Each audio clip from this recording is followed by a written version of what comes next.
ရာမဲကိုဘောလုံးဘလိုကံအမလဲတင်ပေးလိုက်တဲ့ SD ဘောင်း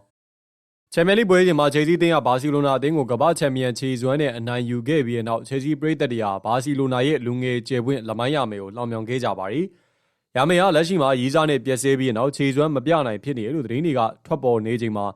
ချယ်ဆီရဲ့ကျယ်ပွင့်အသစ်ဖြစ်တဲ့ SD ဘောင်းကနေမာလက်တစ်လို့ချီးကျူးခံရမယ့်ခြေစွမ်းကိုပြသသွားခဲ့ပါသည်။ဒါကြောင့်မလို့ချယ်ဆီရဲ့ပရိသတ်တွေကရာမဲကို SD ဘောင်းပါပြီးသားဟိုဟာကျွေးရမယ်ဆိုပြီးတော့အော်ဟစ်လောင်မြောင်ခဲ့ကြတာဖြစ်ပါတယ်။ဒါချန်ပီယံလိမှာဘာစီလိုနာနဲ့တွေ့တိုင်းရန်ညိုးတွေအမြဲဆက်ရလေးရှိတဲ့ချယ်ဆီရဲ့တစ်ဖက်ကစားသမားကိုလောင်မြောင်တက်တဲ့ပုံစံမျိုးပါပဲ။ချယ်ဆီပရိသတ်တွေကပွဲစဉ်အတွင်းမှာ King of Class ဆိုတဲ့ ထိုင်ဖိုလည်းပြသသွားခဲ့ပါတယ်။ချယ်ဆီဟာချန်ပီယံလိ၊ယူရိုပါလိ၊ကွန်ဖရင့်လိသုံးခုစလုံးကိုအရယူထားနိုင်တဲ့တည်နေသောအသင်းဖြစ်တယ်လို့ပုံစံအသစ်နဲ့ကျင်းပတဲ့ကလပ်ကမ္ဘာဖလားကိုရရှိထားတဲ့ပထမဆုံးအသင်းလည်းဖြစ်ပါတယ်။ဒါကြောင့်လေချယ်ဆီပရိသတ်တွေကသူတို့အသင်းကိုကလပ်အသင်းတွေရဲ့ဘရင်လို့တင်စားခေါ်ပေါ်နေကြတာပါ။ဘာစီလိုနာရဲ့ဒီပွဲဂိမ်းပလန်ကဘာတစ်ခုမှအလုံးမဖြစ်ခဲ့ပဲ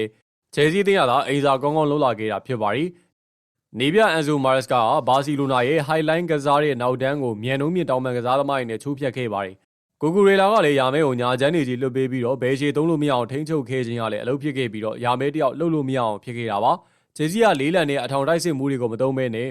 ပတ်ဒိုနီတိုတို့ကို force night ပြစ်ထားပြီးတော့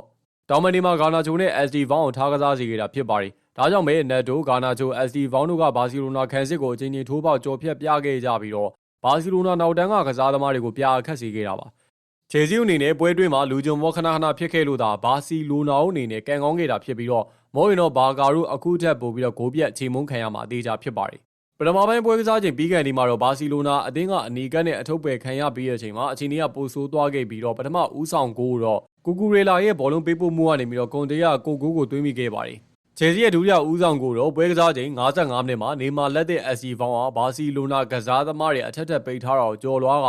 ညာချင်းနဲ့အပြင်းကန်ယူသွားခဲ့တာပါအလွန်လားပါပြီးတော့တေသက်လွန်းတဲ့အဲ့ဒီသွင်းကိုက SD ဘောင်းနေနဲ့သူနဲ့တက်တူရွယ်တူရာမဲဟိုတောင်မှမျက်စိမျက်နှာပြတ်သွားစေခဲ့ပါတယ်။တချိန်လေးမှာပဲ SD ဘောင်းက MRP ပြီးရင်ချန်ပီယံလိအဖွင့်ပွဲ3ပွဲဆက်ဂိုးသွင်းယူနိုင်တဲ့ဒုတိယမြောက်အသက်ငယ်ဆုံးကစားသမားဖြစ်စံချိန်တင်နိုင်ခဲ့ပါတယ်။ချယ်ဆီအသင်းက SD ဘောင်းကိုဘရာဇီးကလပ်ပါမီယက်စ်ကနေပြီးတော့ကြီးမားတဲ့ပြောင်းရွှေ့ခြင်းနဲ့ခေါ်ယူခဲ့ပြီးတော့အသင်းရဲ့ရေရှည်တိဆောက်ရေး project မှာအဓိကကစားသမားဖြစ်သတ်မှတ်ထားပါတယ်။ဒါပြင်သူ့ရဲ့ခြေစွမ်းကချယ်ဆီပရိသတ်တွေရဲ့စိတ်အားထက်သန်မှုကိုမြင်မာစေခဲ့ပြီးတော့ကလပ်ရဲ့တိုက်စစ်ပိုင်းအနာဂတ်ကိုအားဖြည့်ပေးနိုင်မယ့်ခြေဝင်တူဖြစ်ယူဆထားကြပါတယ်။ချယ်ဆီရဲ့နောက်ထပ်ဂိုးတော့ပွဲကစားချိန်83မိနစ်မှာအန်ဇိုနဲ့လူဂျွန်ထောင်ချောက်ကိုဖျက်ဆီးပြီးတော့ဖန်တီးပေးမှုကနေပြီးတော့လူစားဝင်လာတဲ့ဒီလက်ကလှပပသွင်းယူခဲ့တာဖြစ်ပါတယ်။